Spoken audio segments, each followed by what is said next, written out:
Hi guys, எல்லாருக்கும் வணக்கம். தமிழ் பாசகார பசங்க எல்லாம் நல்லா இருப்பீங்க நம்புகிறேன். இன்றைக்கி வீடியோவில் நம்ம என்ன பார்க்க போகிறோம் அப்படின்னா, ஆப் டெவலப்மெண்ட்டுக்கு தேவைப்படுற ஃப்ளட்டர் எப்படி இன்ஸ்டால் பண்ணுறது, ஃப்ளட்டர் லாங்குவேஜை எப்படி எக்ஸ்டர்னலாக இன்ஸ்டால் பண்ணுறது அப்படின்னு பார்க்க போகிறோம். உங்கள் விண்டோஸ் ஓப்பன் பண்ணிக்கிட்டு உங்களுக்கு ஏதாவது ப்ரிஃபர்டு ப்ரௌசர் இருந்தால் ஓப்பன் பண்ணிக்கோங்க. அதில் ஃப்ளட்டர் இன்ஸ்டால் அப்படின்னு ஜஸ்ட் டைப் பண்ணிக்கோங்க. இன்ஸ்டால் ஃப்ளட்டர் ரெண்டில் ஏதாவது வேணால் கிளிக் பண்ணிக்கோங்க. விண்டோஸா, மேக்கா, லினக்ஸா, உங்களோட எந்த சிஸ்டமோ அதை கொடுத்துக்கோங்க. என்னோட கேஸ் நான் விண்டோஸ். இதில் ஃபஸ்ட் எடுத்தோன்னே இன்ஸ்ட்ரக்ஷன்ஸ் கொடுத்துருக்காங்க. என்ன அப்படின்னா, operation system Windows 10 or later, 10க்கு அப்புறம் வந்த 16 பிட் பேஸ்டு அப்படின்னு சொல்லி கொடுத்துருக்காங்க. ஓகேவா, உங்களோட விண்டோஸ் வந்து விண்டோஸ் 10க்கு மேலே இருக்கணும் அப்படின்னு சொல்லியிருக்காங்க. டிஸ்க் ஸ்பேஸ் வந்து 1.64 மினிமம் 1.64 இருக்கணும் அப்படின்னு சொல்லியிருக்காங்க. ஓகேவா, இது ரெண்டும் உங்களுக்கு ரெக்குவயர்மெண்ட்ஸ் இருந்ததுனாவே ஸ்மூத்தாக ரன் ஆகிடும். ஓகேவா, இல்லைனா உங்களோட லேப் வந்து ஃப்யூச்சரில் டக்குன்னு ஏதாவது ஆகிறதுக்கு வாய்ப்பு இருக்குது, ஹேங் ஆகிறது, அந்த மாதிரி ஏதாவது டிஸ்க் ப்ராப்ளம் வர்றதுக்கு வாய்ப்பு இருக்குது. ஸோ ஃப்ளட்டர் எப்படின்னு சொல்கிறோம்.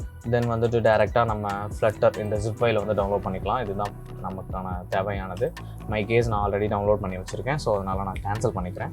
இங்கே வந்துட்டு 2 விஷயம் சொல்லியிருக்காங்க. என்ன அப்படின்னா, ஃப்ளட்டர் பாத்தில் ஸ்பெஷல் கேரக்டர்ஸ் வந்து இருக்கக்கூடாது. ஸ்டாரு, ஆஷு அந்த மாதிரி விஷயங்கள்லாம் ஃப்ளட்டர் பாத்தில் இருக்கக்கூடாது. அது என்னென்னு நான் தெளிவாக எப்படி பண்ணுறதுன்னு சொல்லிடுறேன், நோ வரிஸ். இன்னொன்று என்னென்னா, ப்ரோக்ராம் ஃபைல்ஸில் வைக்காதீங்க அப்படின்னு சொல்லியிருக்காங்க. இப்போ நம்ம டேரெக்டாக டவுன்லோட் முடிஞ்சிருச்சுன்னா டேரெக்டாக டவுன்லோட் ஃபைல்ஸ் போய்க்கலாம்.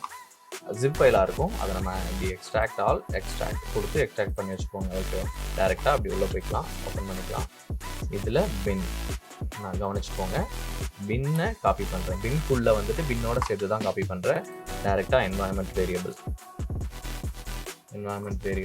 இங்கே என்வாயன்மெண்ட் வேரியபிள், இதில் path, edit, new and paste. Simple. நான் ஆல்ரெடி வச்சுருக்கனால எனக்கு நோ நீடட். நீங்கள் டேரெக்டாக இதை கொடுத்துட்டு ஓகே, இங்கே ஒரு பாத் இருக்கும், இதுலேயும் அதே மாதிரி கொடுத்துட்டு ஓகே கொடுத்துட்டு வந்துடுங்க. No worries. என்ன பண்ணக்கூடாது அப்படின்னா, இந்த ஃப்ளட்டர் எக்ஸ்ட்ராக்ட் பண்ணதை எடுத்துகிட்டு போயிட்டு இந்த மாதிரி ப்ரோக்ராம் ஃபைல்ஸ்குள்ளே போடக்கூடாதுன்னு சொல்லியிருக்காங்க. அப்புறம் நம்ம காப்பி பண்ண பார்த்து வந்துட்டு அதில் ஸ்பெஷல் கேரக்டர் இருக்கக்கூடாது அப்படின்னு இருக்காங்க. அவ்வளோதான். ஓகேவா, அவ்வளோதாங்க. இதுக்கப்புறம் டேரெக்டாக ஆண்ட்ராய்ட் ஸ்டுடியோ ஓப்பன் பண்ணி நீங்கள் ரன் பண்ணிங்கன்னா உங்களுக்கு ஃப்ளட்டர் இன்ஸ்டால் ஆகிடும். ஓகேவா, நெக்ஸ்ட் வீடியோவில் நம்ம ஃப்ரெண்ட்ஸை கலாய்க்கிற மாதிரி ஆப்லாம் எப்படி ரெடி பண்ணலாம்னு இன்ட்ரெஸ்டிங்காக பார்ப்போம். Okay, tata, by.